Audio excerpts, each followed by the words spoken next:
Boa noite, pessoal. Estamos começando mais uma aula do nosso curso de avaliação de políticas públicas B e hoje a gente dando seguimento a esse trabalho envolvendo análise de dados para fazer avaliação de impacto, a gente chega em um dos métodos mais badalados dos últimos tempos, que é a chamada regressão descontínua, ou o termo mais simples, né, o RDD, tá? Então, eu vou compartilhar minha tela com vocês para que a gente possa, então, dar continuidade a essa aula, tá bom? Só para a gente recapitular, a gente está falando de avaliação de impacto com dados observacionais. O objetivo é sempre avaliar o efeito de uma política ou de um programa num determinado contexto em que é impossível fazer randomização, né, que seria o contexto ideal, que a gente já chegou a discutir aqui na nossa disciplina. A gente discutiu pareamento com Matching Propensity Score. Na última semana, a gente discutiu diferença e indiferença. E hoje a gente chega, então, para falar de regressão descontínua. Afinal de contas, o que é isso, né? O modelo de regressão descontínua, gente, ele é um método de avaliação de impacto que pode ser usado em programas que apresentam o que a gente chama de índice de elegibilidade contínua. Ou, o que é isso?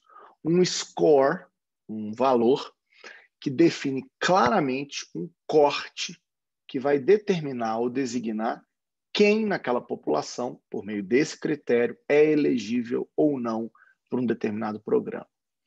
Para a gente encontrar isso, são necessárias duas condições para rodar o RDD.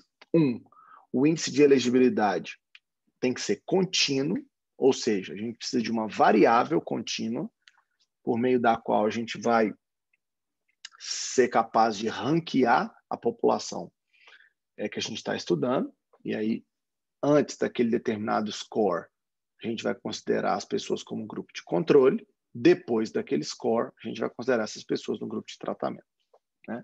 E segundo, a gente tem que ter esse score de corte, né? Isso tem que estar muito bem definido na política, porque é isso que vai nos permitir fazer essa comparação dos grupos que estão próximos desse limite que a gente está encontrando. Esse score de corte é um ponto que, como eu disse, vai definir aí se a população estudada está acima ou abaixo, portanto, acima tratada, abaixo não tratada. Tá? Então, por exemplo, existem os programas de combate à pobreza. Nesses programas, geralmente usa-se um índice, que é o índice de pobreza, que varia de 0 a 100, e aí a gente define que só vai receber o programa quem receber menos de um salário mínimo.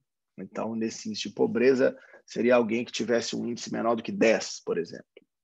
Também tem os programas de aposentadoria, né, que também tem um índice de elegibilidade contínuo, que é a idade. Nesse caso, o corte seria 65 anos. Tem os programas de bolsa de estudo, onde a gente vai encontrar, por exemplo, nota. O aluno, para ganhar uma bolsa, ele tem que ter uma nota acima de 93. Isso, então, né, como eu contei no slide passado, é um score que define, que delimita exatamente o critério de quem vai receber ou não o programa, quem está elegível ou não, né? Geralmente, os programas sociais usam o índice para decidir quem é ou não elegível para se inscrever no programa. E, por isso, esses programas são muito utilizados com essa metodologia do RDD. Né? Então, vamos direto a um caso, porque o modelo é muito simples, né? A gente só quer ranquear todo mundo de uma população, usando um índice, e comparar no limite de quem passou daquele score e de quem não passou, mas aquela população que está próxima, a gente vai assumir que ela é uma população muito parecida, né? Então, se você tem um programa que diz, olha, você vai receber bolsa de estudo, mas tem que ter nota acima de 93, vocês concordam comigo que quem tirou nota 92 ou quem tirou nota 94 é muito parecido? Correto? Então, a gente está assumindo que se eu comparar a população que está ali um pouquinho abaixo, um pouquinho acima do score, eu vou estar sendo capaz de identificar a causalidade, porque a única coisa que teria alterado, né, ou que teria sofrido impacto, né, naquele limite, é o fato de que aquela pessoa que tirou um ponto acima, né, da outra recebeu a bolsa, então eu consigo ver o efeito que a bolsa traz. Tá? Mas vamos para um exemplo aqui concreto. Caso 1, subsídio para fertilizante na produção de arroz. Então, é um programa agrícola que dá subsídios para a compra de fertilizante para aqueles produtores de arroz. O objetivo, então, é melhorar a produção por meio desse programa, por meio do subsídio, desculpa. O programa é focado em fazendas pequenas e médias, então só fazendas menores, né? E o critério é menores do que 50 acres de área total. A pergunta que vai ser feita por qualquer avaliador, vocês que fazem avaliação de impacto, seria: qual a relação esperada entre o tamanho da fazenda e o total da produção de arroz antes do programa? Então, será que há qualquer tipo de efeito possível de ser medido desse programa, sabendo o tamanho da fazenda e sabendo o total de produção de arroz? Então, a gente define aqui, ó, no eixo X, eu tenho o tamanho das terras, né? E no eixo Y, eu tenho a produção de arroz, a produtividade. Aqui eu tenho o meu resultado de interesse, aqui eu tenho um índice contínuo, que, como eu disse, ó, olha que interessante, quando é 50, olha só, daqui para cima são as fazendas que são maiores do que 50 acres. Aqui para baixo são as fazendas menores. Ok? O que isso aqui significa? Significa que as fazendas menores vão receber o subsídio do governo. As maiores não vão receber. Vocês concordam que a gente está aqui, ó? Deixa eu mudar um pouquinho minha tela aqui, só para pegar um... Ó, nesse perímetro aqui,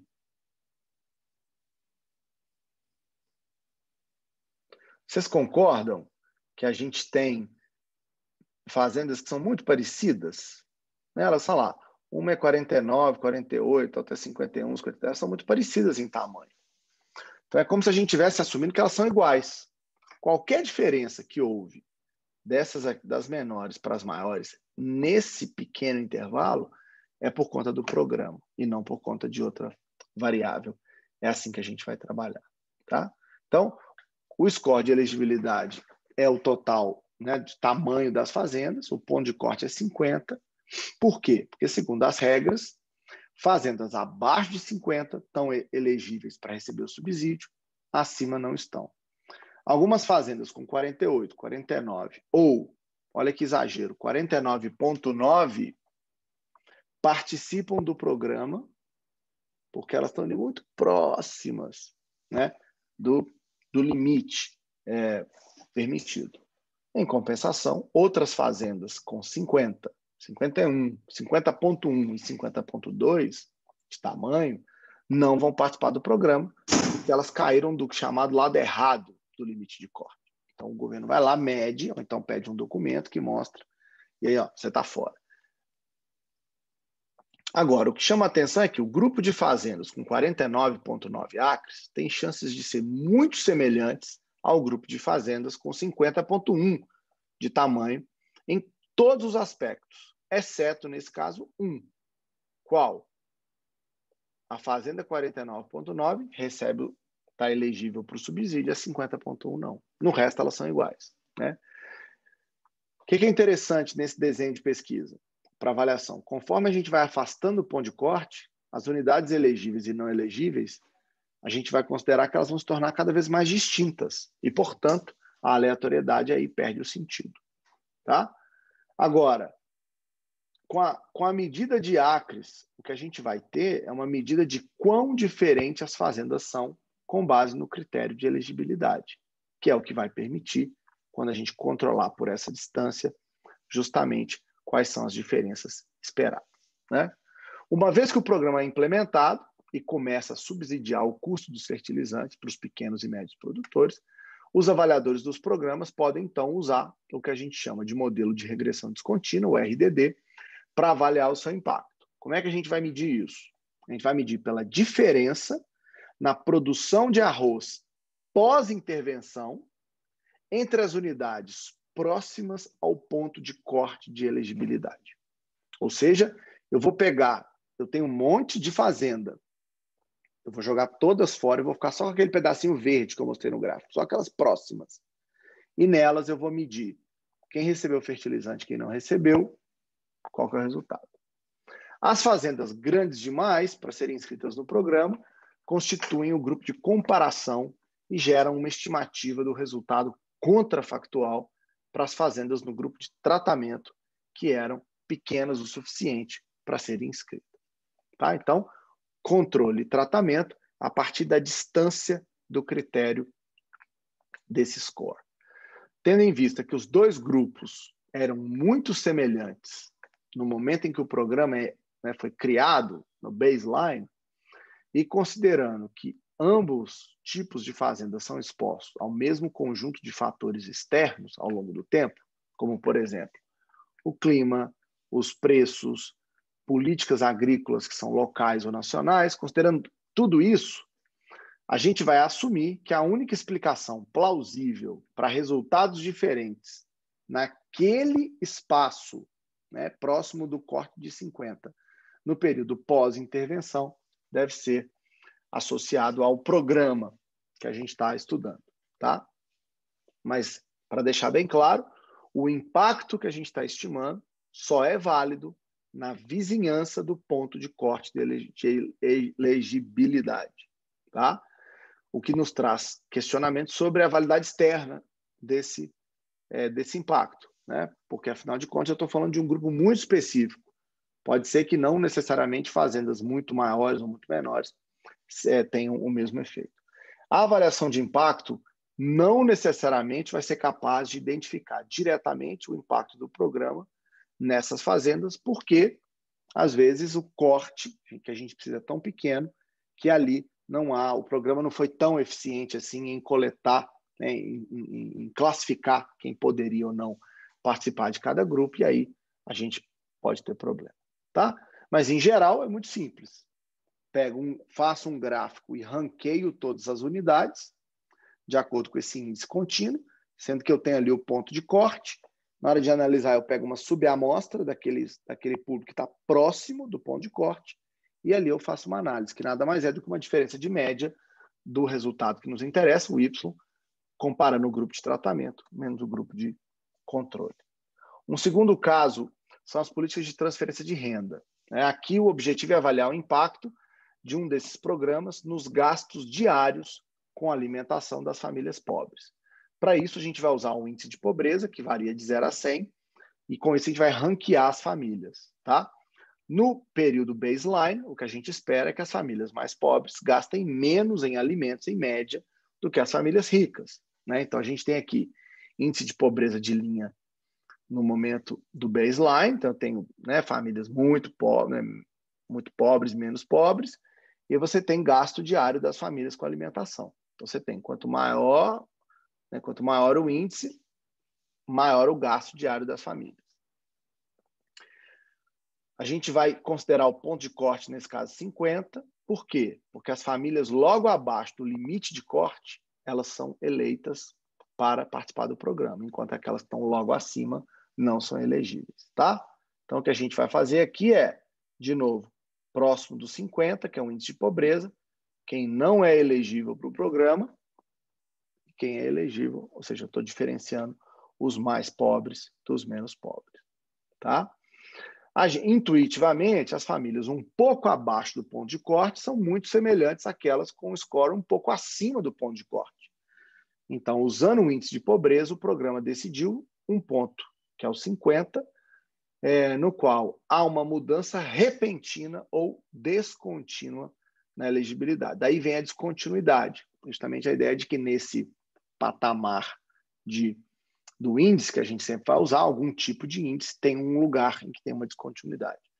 Uma vez que as famílias um pouco acima do ponto de corte, de 50 nesse caso, são semelhantes àquelas um pouco abaixo, as famílias um pouco acima podem, portanto, ser usadas como um grupo de comparação às famílias que estão um pouco abaixo. E aí é bem interessante quando a gente faz isso, né? A gente vê gasto diário das famílias com alimentação, com aumento do índice de pobreza até o ponto 50, a gente vê esse gráfico, A, grupo de tratamento, porque esse povo foi tratado, né, pós-intervenção, esse é o resultado, e aqui o povo B, pós 50, a partir também da linha e do índice de pobreza. O ponto A menos o ponto B é igual ao impacto. Tá? É muito legal o RDD, porque ele tem um visual muito bonito. A gente vê na cara, logo, né, quando a gente fizer na próxima aula o RDD no R, vocês vão ver como é evidente como o RDD funciona. Basta olhar, aqui dá para ver claro. Ó, as famílias que receberam auxílio, né, elas parecem terem tido um aumento significativo em relação àquelas que não tiveram. Então, o auxílio, sim, funciona. Né?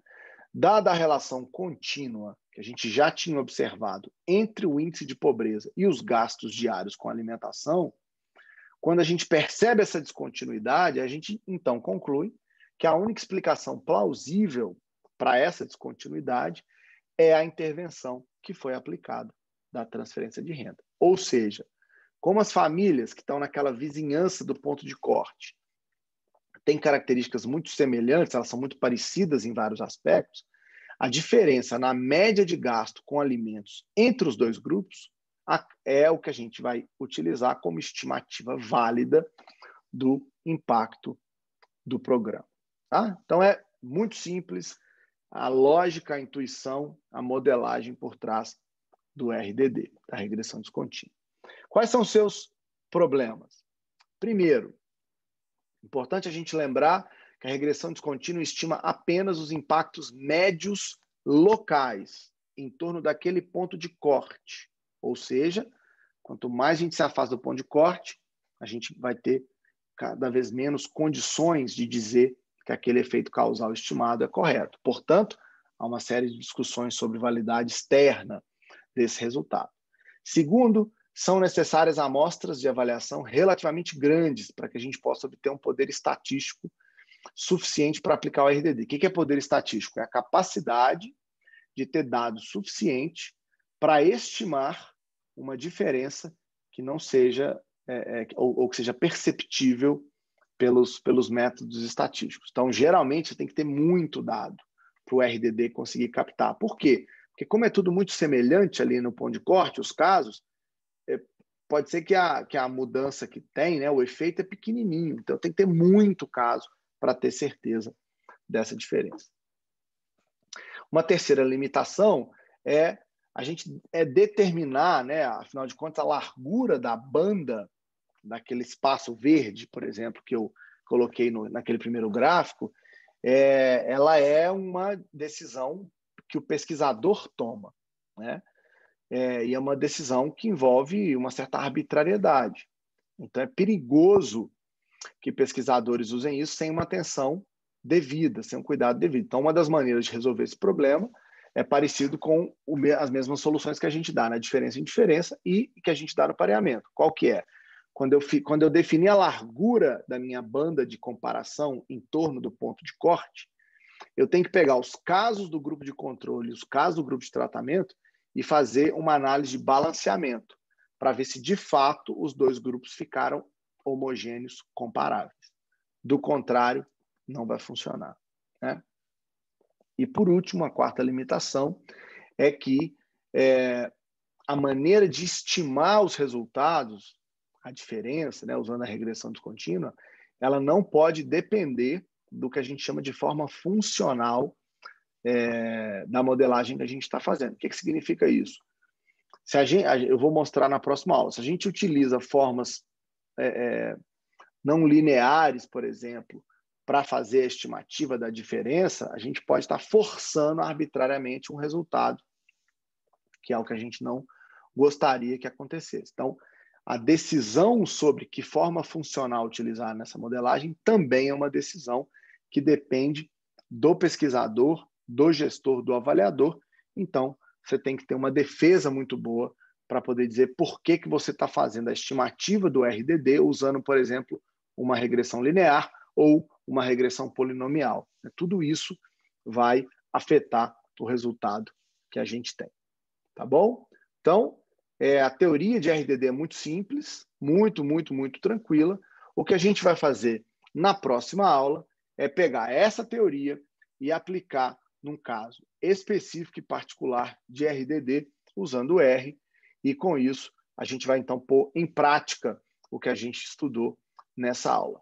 Para recapitular, o RDD é um método que é capaz de estimar o efeito causal ou o impacto de uma política ou de um programa a partir da definição de quando alguém está fazendo uma política ou um programa a partir de um critério, né, que é possível ser estabelecido em uma escala contínua. Então, se tiver alguém na sua cidade que cria uma política, ou no seu estado, né, que diz assim, a partir do ponto 40, as pessoas vão receber um benefício, ou vão receber uma política, ou vão receber qualquer coisa, você pode usar RDD, porque você sabe que a partir desse critério a gente tem uma comparação correta para usar o grupo que ultrapassou o limite de tratamento e o grupo que não ultrapassou o limite de controle.